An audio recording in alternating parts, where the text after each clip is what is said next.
Bienvenue à une autre émission Marie-Christine Soi-même, une émission pour vous inspirer à trouver l'équilibre à tous les niveaux. Aujourd'hui, je reçois le docteur Gaétan Brouillard, à qui je demande est-ce que nos croyances pourraient guérir notre corps? Je vous amène ensuite découvrir le centre Gravité, qui vous offre une expérience d'activité physique très différente. Allons maintenant rejoindre Philippe Trempe du marché alimentaire Taux, qui nous montre comment faire des puddings santé au chia. Je suis dans les cuisines du marché alimentaire Taux avec le chef Philippe Trempe. On apprend aujourd'hui à faire des puddings de chia santé. Philippe, par où on commence pour faire nos fameux puddings de chia? C'est bien simple. Il faut juste faire une base à partir du lait de votre choix. Là, aujourd'hui, pour cette recette-ci, je vais prendre du lait de coco. La première recette qu'on va faire, c'est au chocolat. Donc, lait de coco, cacao, sirop d'érable. Oh, ça, j'imagine, on peut en mettre...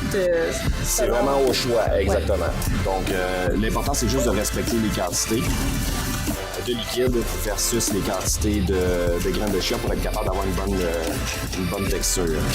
Ça m'en ferait combien? Ça va m'en faire entre 5 et 6 petits pots comme ça, des petits pots maçons. J'utilise les pots maçons parce que c'est facile après ça à mélanger. À peu près une demi-heure ou une heure après avoir fait le mélange, c'est le fun de le mélanger, sinon les graines de chia se déposent dans le fond.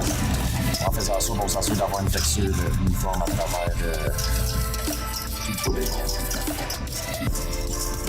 Aussi, on peut le mettre au mélangeur, au robot culinaire, au Vitamix, pour avoir une plus grande consistance. Oui, ça fait un petit peu plus épais, sauf qu'on perd les petites graines. Donc, au lieu d'avoir une texture plus style pudding tapioca, si on les laisse entières, on a une texture peut-être un petit peu plus griot si on le passe au robot mélangeur. Puis là, je vois qu'il y a des graines de chia noires, d'autres blanches. Exactement. C'est quoi les distinctions?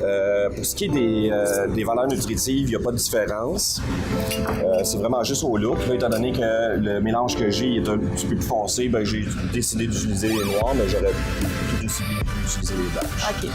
Donc là, je fais juste remplir mon petit plat. Celui-là, j'ai mélangé. Je vais ajouter une cuillère à table de graines de chia à l'intérieur.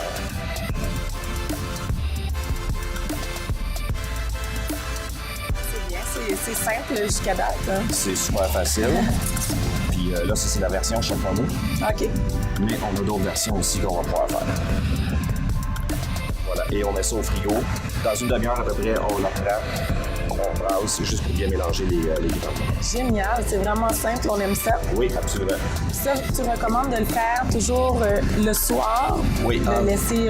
Ça prend, calculer environ 4 heures pour être sûr que la texture, l'effet gélatineux des graines de chia commence à s'activer.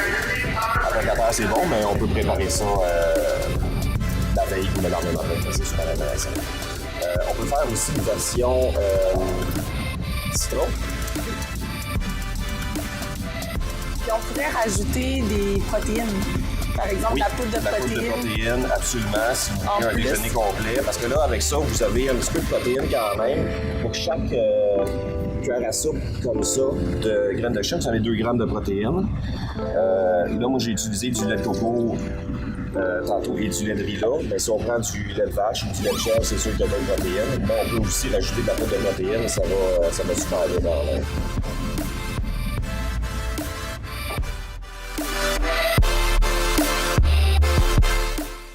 Ça aurait été bon quand même avec un peu de chocolat.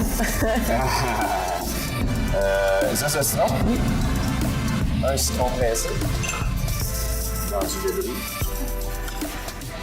Une petite affaire de miel.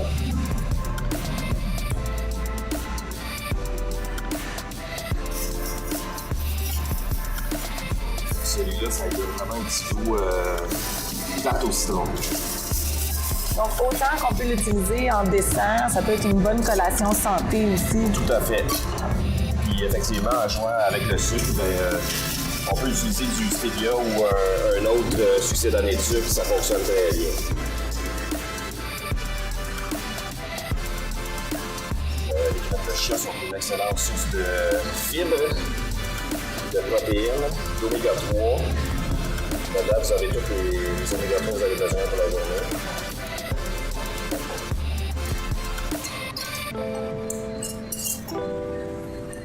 Et voilà pour la version citron. Très simple, c'est très agréable. Une petite dernière rapidement. Oui, absolument. Donc, j'ai des graines de vanille que j'ai sorties de la gousse tantôt. On va de la muscade, fraîchement trempée.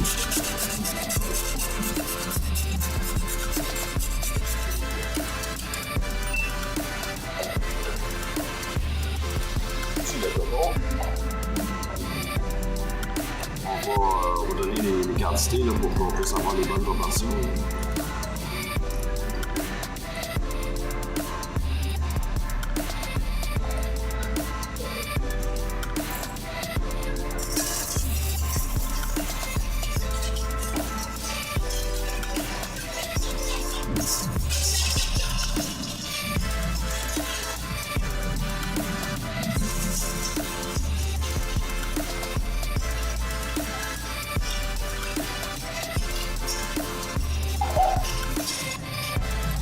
Cette fois-ci, pour le sucré, j'utilise un petit peu de sirop d'agave.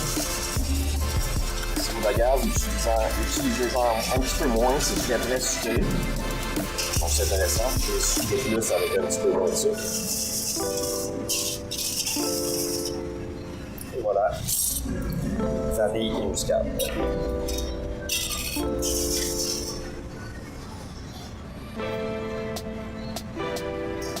Les recettes vont être disponibles sur le Facebook de MaTV Laval. N'oubliez pas de faire j'aime et de partager la page. On s'en va rejoindre mon prochain invité. Je suis présentement avec le docteur Gaétan Brouillard, médecin depuis plus de 40 ans, auteur du livre La santé repensée et conférencier. Bonjour, docteur Brouillard. Bonjour Marie-Christine.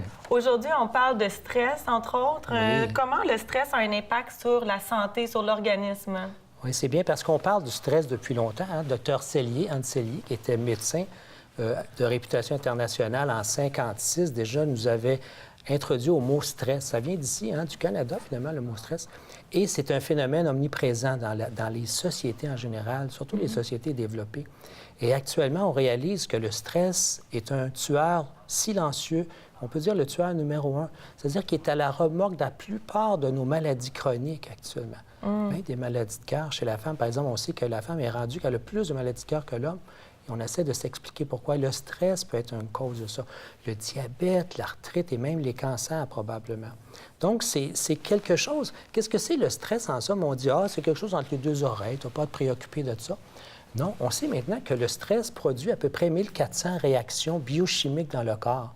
Okay. Donc, ce qu'on vit ici, là, entre les deux oreilles, c'est quelque chose qui descend carrément dans notre corps via des protéines qui sont souvent destructrices, donc qu'on appelle des protéines inflammatoires. Et le stress, en général, c'est toute réponse du corps face à une situation nouvelle. Par exemple, on t'annonce quelque chose de nouveau.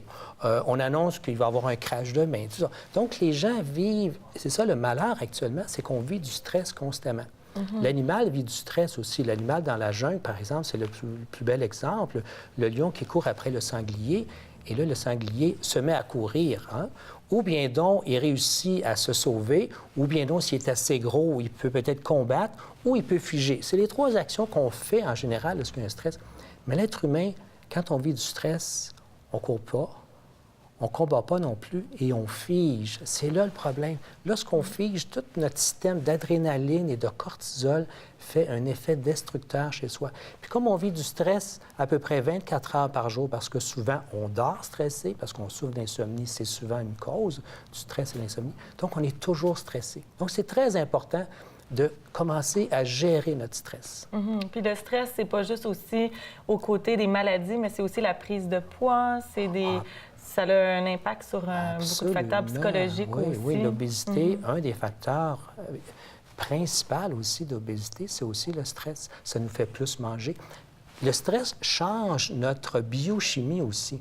Donc, même si on ne mange pas beaucoup nécessairement, le fait que nos hormones vont avoir été différentes sous l'effet du stress, on va prendre du poids aussi.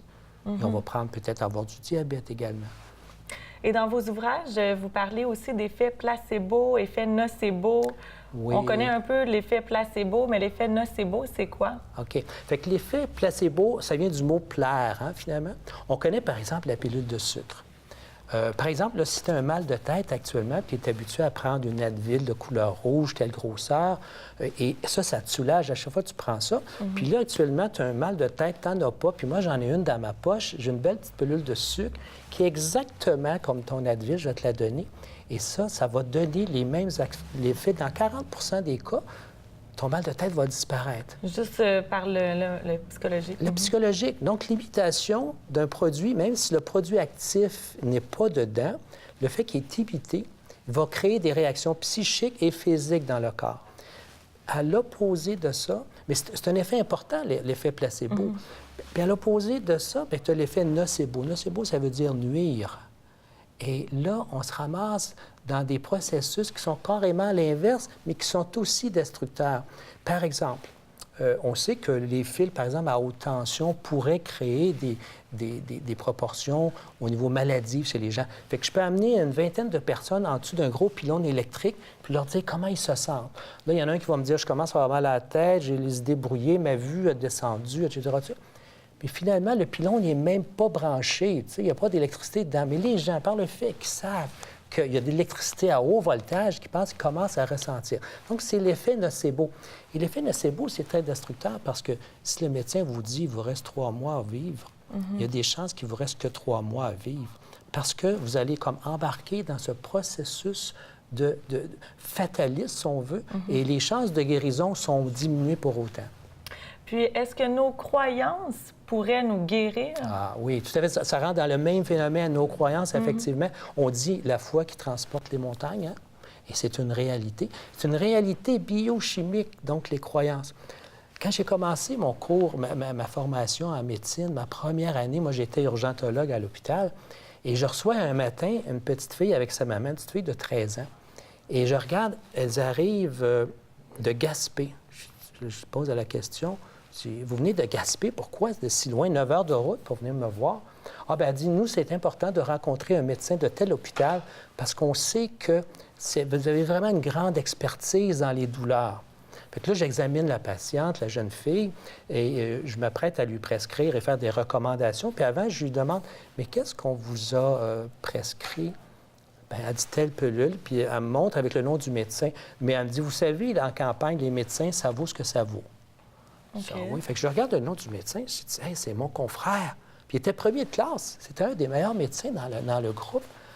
Fait que là, je m'apprête à donner le même médicament que lui. Qu'est-ce que je vais faire? Fait que là, je change de compagnie, tout simplement, et je donne le produit. Parce que c'est vraiment ça que ça prend pour son problème. Il n'y a pas d'erreur. Et là, je lui dis à la dame, j'ai dit, ça va besoin de revenir dans 3 jours, je te rappelle, et tu me diras comment ça va, mais d'après moi, d'ici 3-4 jours, tout va te rentrer dans l'ordre. Puis effectivement, je la rappelle dans 3 jours, elle dit, merci docteur, je savais que j'avais frappé à la bonne porte, tout est disparu. Et on voit à quel point cet effet, ça peut même dépasser la science. En somme, il y a un phénomène d'auto-guérison qui peut s'opérer chez les gens de par la croyance aussi.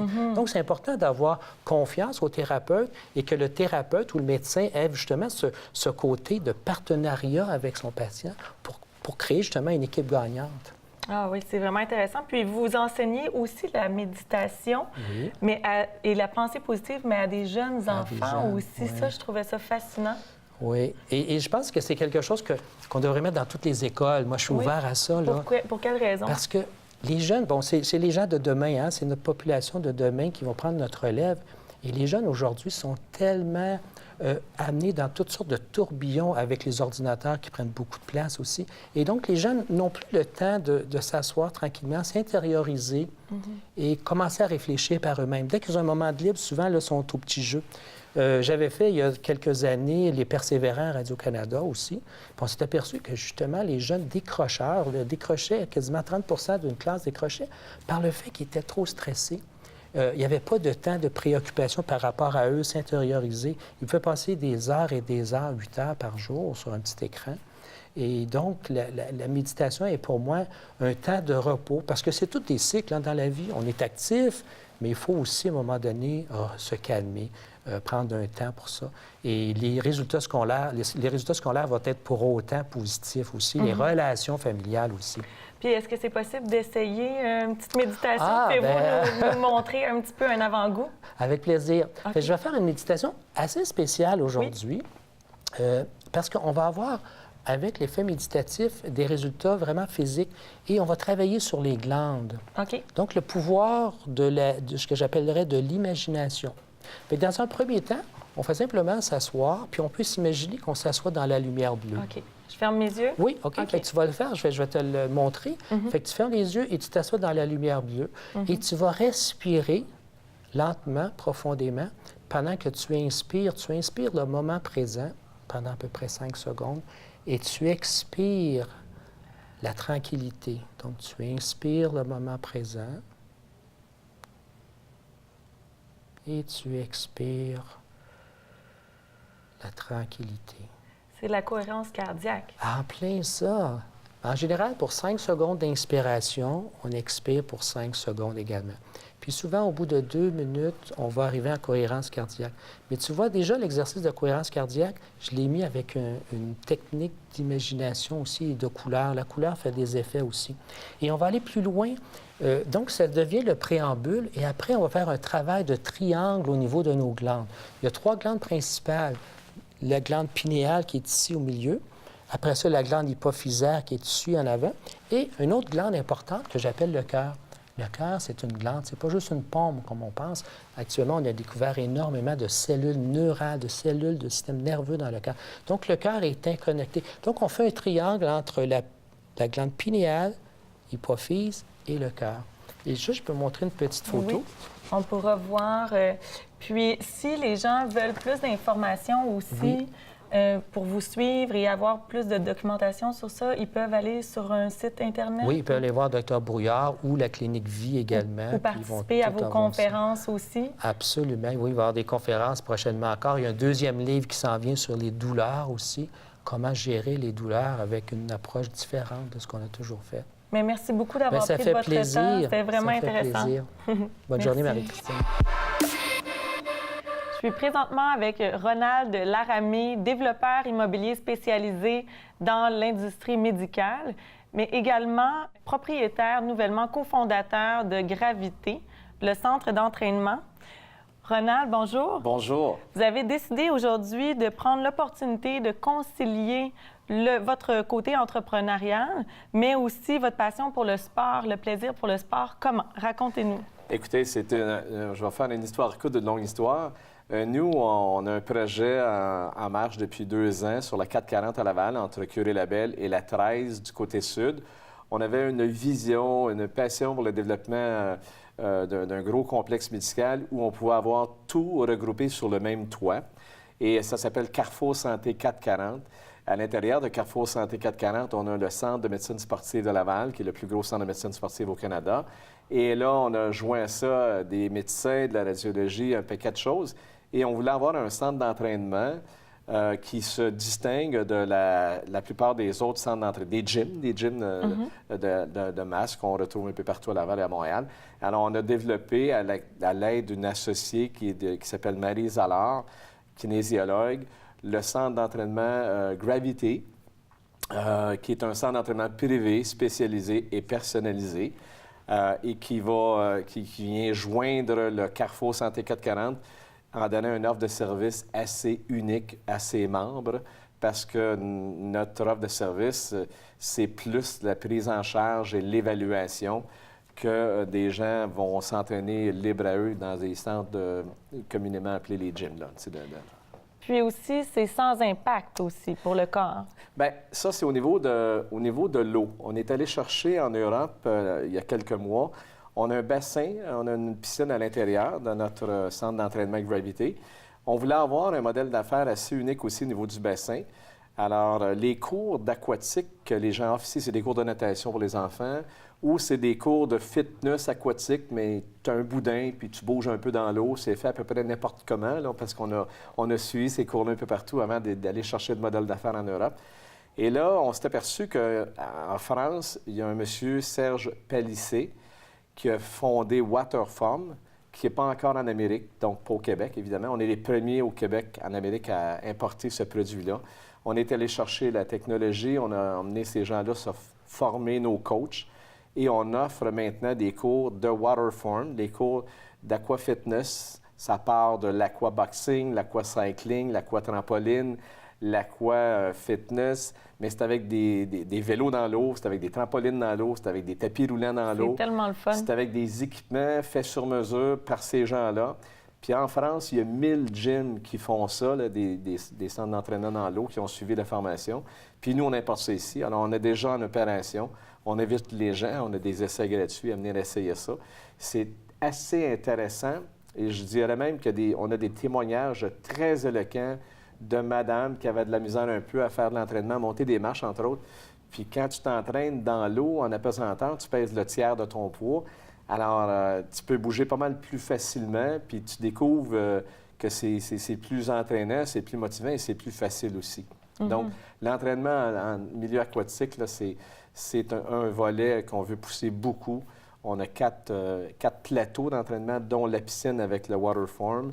On a aussi les vélos Taxneo que j'ai parlé un peu tantôt avant le commencement de l'interview. D'ailleurs, vous allez peut-être tourner un vidéo chez nous, là, vous allez voir. Et on a aussi des systèmes de suspension là, où on offre des cours de bungee volant, de yoga, toutes sortes de cours de suspension qui n'existent pas encore actuellement à Laval. Puis on a aussi un centre d'entraînement avec des kinésiologues et des équipements particulièrement intéressants, là, plus un centre d'entraînement plus standard à l'intérieur de ça. Puis à 62 ans, vous avez décidé que vous vous inscriviez au demi-Ironman. Oui, c'est ça. Bien, c'était un peu ça on était un peu, moi et ma femme, passionnés par l'entraînement. Puis il y a quelques années, je me suis dit, bien, j'aimerais savoir un achievement personnel, un accomplissement personnel. Puis 65 ans, un demi-Ironman, on se garde une petite gêne, on voit qu'un demi, on y va voir qu'il y a un plein. Bien là, on s'entend que c'est pour les athlètes, hein, les Ironman. C'est déjà très bon, un demi. Vraiment. Alors, j'ai commencé mon entraînement, mais je voulais pas me blesser.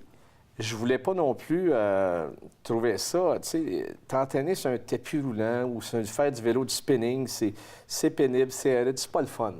Fait qu'on voulait, quand j'ai rencontré mon associé Marie Zalard, la kinésiologue, on s'est dit, comment on pourrait, à l'intérieur d'un centre d'entraînement, réussir à avoir du plaisir à s'entraîner? C'est pas facile, ça. Ah, c'est beaucoup d'heures, hein, d'entraînement. Bien, c'est des heures d'entraînement. Fait que là, on a un bassin de nage sans fin. Des fois, on se met à 2 là-dedans, fait qu'on se challenge un peu. Notre système de vélo qui est exceptionnel, des gens qui le laissaient à date capotent là-dessus. C'est vraiment... Ça amène le niveau du vélo à un niveau de motivation qu'on ne connaît pas encore, comparé au spinning habituel.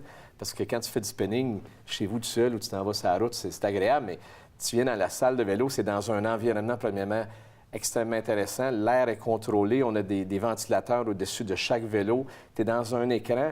Puis quand ça fait 10-12 minutes que tu es dans ta séance d'entraînement, tu es dans l'écran, tu es sur la route, là, puis contre d'autres personnes sur la planète en même temps.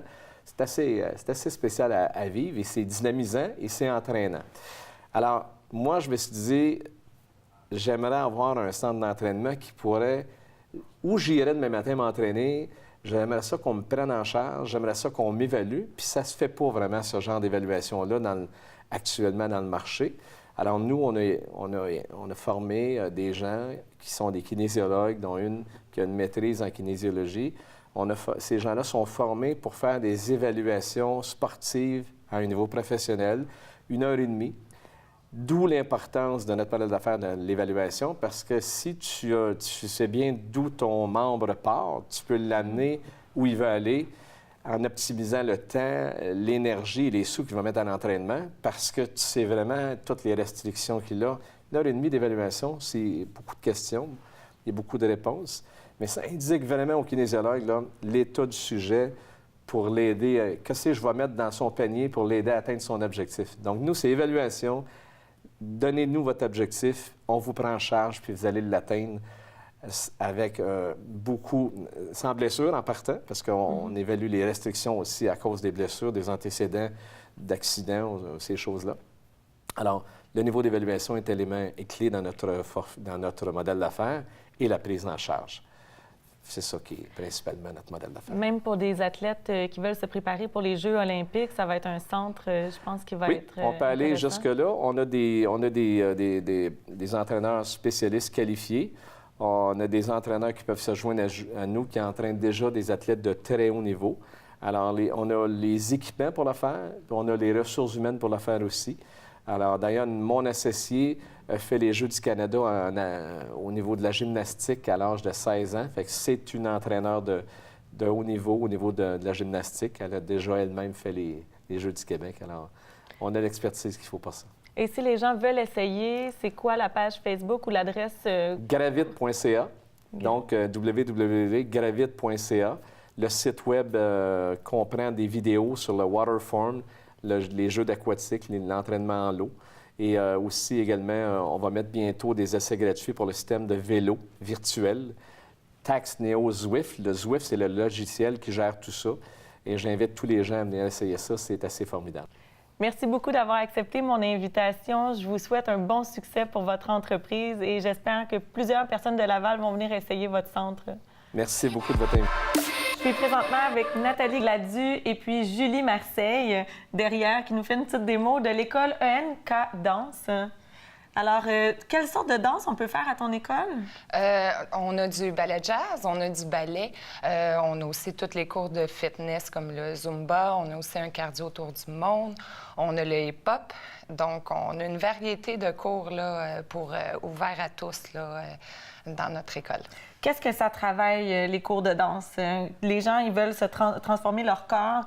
Quels résultats ils peuvent s'attendre à avoir? Je dirais qu'au niveau de la transformation du corps, c'est sûr qu'au niveau musculaire, on va aller chercher une certaine posture, un certain tonus. On va aller travailler la ceinture abdominale. On va aller découper les jambes aussi. Donc, on va aller chercher aussi beaucoup de cardiovasculaire. Et on travaille aussi beaucoup la mémoire au niveau des chorégraphies. C'est pour qui? De tout le monde. On a des enfants de l'âge de 3 ans. On a un gros volet adulte aussi à l'école qui est intéressant. Les mamans qui ont dansé toute leur vie puis qui désirent recommencer à danser. On a un beau volet aussi à l'école pour ces gens-là. Mais on vise toute catégorie d'âge on a du monde à 60 ans aussi. Puis, à quel endroit est l'école? L'école se situe à Laval. On a un studio à Pont-Vieux, sous boulevard des Laurentides, et on a un studio sous boulevard des Laurentides à Vimont. Parfait. Alors là, on va montrer 4-5 exercices à faire à la maison pour les gens, pour se mettre en forme. Oui, alors... Donner un avant-goût. On a Julie ici qui va nous faire une petite démonstration. Aussi donc, dans le fond, le premier exercice, c'est au niveau de la souplesse. Donc, on va y aller, c'est étirement, souplesse. En même temps? Oui, il n'y a pas de problème. Donc, on étire sur le côté. On va venir courber vers l'avant. On va venir transférer l'autre bord. On va venir faire ici un cambré vers l'arrière. On reste statique, on vient vraiment étirer, dos droit vers l'avant. On revient au centre et on déroule la colonne tranquillement, pas vite. Et on peut refaire le tout par la suite vers l'autre côté. Donc, on étire au centre, sur le côté. On vient cambrer derrière. Ça fait du bien, ça l'étire. Oui, on vient cambrer derrière, on ramène les abdominaux. Donc, ici, ce qui est important de faire, c'est au niveau du dos droit, rentrer vraiment le nombril vers la colonne pour garder une belle posture, allonger les bras le plus loin possible pour aller chercher le plus d'étirement possible. On relâche devant, on étire au niveau derrière de cuisse et on remonte tranquillement. Voilà. Merci beaucoup, les filles, Bien, de nous avoir guidées à travers ça. Oui. On peut voir votre compagnie sur Internet, sur les médias sociaux? Oui, on a un site Internet, encadence.com, www.encadence.com, ENKDANSE. On a une page Facebook aussi. Et voilà, on va avoir des inscriptions en ligne pour la session d'été. Merci beaucoup de nous avoir fait bouger. Ça fait plaisir.